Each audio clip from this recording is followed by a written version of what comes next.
Coucou tout le monde, on se retrouve aujourd'hui pour cette fois-ci une recette salée. Ce sont des bourrecs farcis à la pomme de terre et au fromage turc. Alors, il nous faudra dans un saladier 2 œufs. Voilà. Ensuite, il faudra également ajouter 2 yaourts nature, les brasser, n'importe quelle marque, mais surtout sans sucre, nature. Les 3/4 d'un verre d'huile, huile neutre, huile de tournesol par exemple.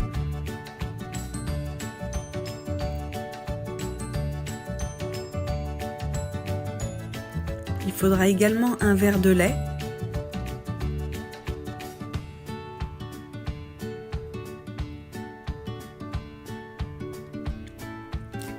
Et bien sûr l'assaisonnement du sel et du poivre.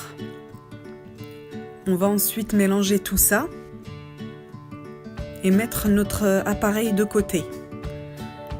Concernant la farce, j'ai fait bouillir des cubes de pommes de terre, donc vous les voyez cuits, j'ai assaisonné sel, poivre.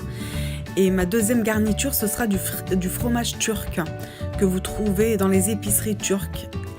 Et pour faire les bourrecs, il me faudra également de la pâte philo. Donc là, on arrive à l'assemblage. Donc, je ne sais pas si vous allez bien le voir, mais j'assemble avec 2 pâtes philo en même temps. Une seule, c'est trop fin, ça va se déchirer et la farce va passer à travers. Donc vous mettez bien 2 pâtes philo en même temps, que vous garnissez du liquide qu'on a préparé au préalable, à l'avance, à base de lait, yaourt, huile. Donc vous garnissez toute la pâte à philo.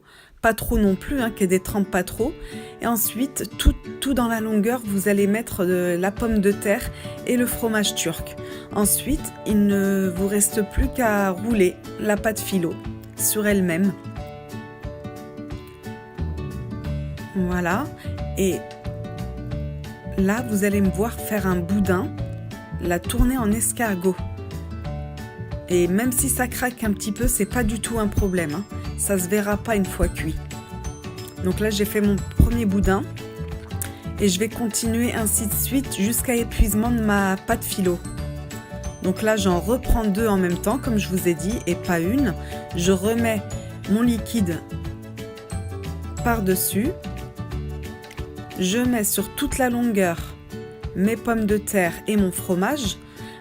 Voilà, le fromage turc que j'ai émietté en petits morceaux. Après, vous pouvez mettre ce que vous voulez. Là, vous me voyez mettre un peu de mozzarella aussi.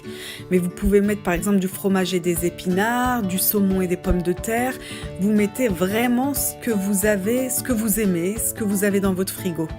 Voilà, donc je réitère, je roule ma pâte à philo.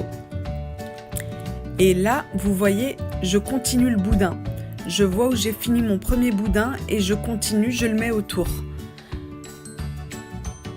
Je crois que je vais encore en faire 2 fois. Donc ça reste à chaque fois la même chose. Donc c'est hyper simple. Pâte philo, on met le liquide et on met sur toute la longueur la garniture qu'on veut. On peut même faire revenir des poireaux et les mettre avec les pommes de terre, c'est très très bon. Je roule.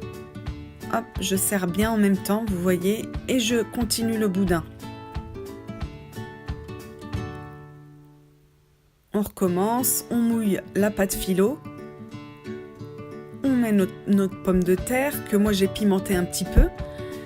J'ai mis un peu de piment qui vient de Turquie, que ma voisine m'a gentiment donné. D'ailleurs, je lui fais un petit coucou si elle regarde la vidéo, c'est son Gul. Voilà. Et ça, c'est également un plat qu'elle m'a donné. Donc, je mets délicatement mon beurre dans un plat rond, bien sûr, puisque j'ai fait un beurre en forme d'escargot, il me faut un plat rond. Et là, le liquide qui nous reste, l'appareil qui nous reste, on va le mettre sur le beurre. Voilà. Et moi, j'ai ajouté une petite touche personnelle. En général, ça se fait pas, mais j'ai rajouté de la mozzarella par-dessus. Donc vous voyez le résultat, il est magnifique. Je vais vous couper une part pour vous montrer ce que ça donne à l'intérieur. Et comme je vous l'ai dit, vous mettez ce que vous voulez à l'intérieur. Je vous ai donné la base, c'est surtout le liquide qui est important, il faut le faire. Après, la garniture, vous mettez ce que vous voulez. Accompagné d'une salade, c'est super bon. Voilà, je vous laisse sur ces images et vous retrouve bientôt pour une nouvelle vidéo. Merci, au revoir.